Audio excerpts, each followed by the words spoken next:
নমস্কার বন্ধুরা, আমাকে যে ভিডিওটা নিয়ে এসেছি সেটা হচ্ছে ফাঁকিবাজি রান্নার ভিডিও। মানে আজকে আমি বেশি কিছু রান্না করিনি, তবে আগের দিনে যে যে রান্নাগুলো ছিল সেগুলোকেই গরম টরম করে ফোড়ন টোড়ন দিয়ে করে তো আজকের মতো করে করে নিয়েছি। তো দেখুন আপনারা আমি কি রান্না আজকে করেছি আর আগের দিনে কি কি রান্না ছিল সেগুলোকে গরম করে রেখেছি। তো থাকুন আপনারা দেখুন। তো এই দেখুন বন্ধুরা, আমি ভাতটা করেছি, ভাতটা আজকেই করেছি, ভাত করেছি। আর সাথে এটা হচ্ছে ওল ডাঁটা হয় না, সেই ওল ডাঁটাটা ইলিশ মাছের মাথা দিয়ে করেছি।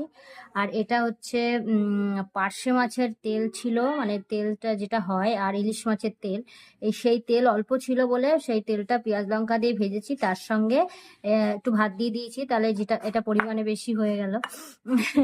আর এখানে আছে পার্শে মাছ, সর্ষে বাটা দিয়ে করেছি। ছোট ছোট পার্শে, দেশি পার্শে পেয়েছি, সেই পার্শেটা সর্ষে বাটা দিয়ে করেছি।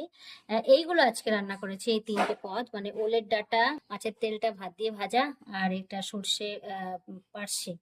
তো এগুলো ছিল আজকের রান্নায়, তিনটে রান্না করেছি। এবার কালকে কি কি ছিল দেখুন। ইলিশ মাছ ভাজা রয়েছে একটা, কাঁচকলার খোসা বাটা রয়েছে, এখানে রয়েছে চিকেনের একটু চিকেন কারি রয়েছে, এখানে রয়েছে উচ্ছে আলু ভাজা। তো এইগুলো রয়েছে। তো এইগুলো যদি আমি যদি আরো কিছু করতাম রান্না, তাহলে এই সাইডের রান্নাগুলো কিন্তু ফ্রিজে থেকে থেকে নষ্ট হয়ে ফেলে দিতে হতো।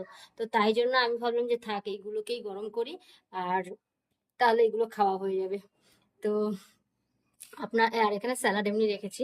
তো আপনারাও কি আমার মতো এরকম করেন না? কেমন লাগলো আমার ভিডিওটা জানাবেন। তো আজকের মতো টাটা।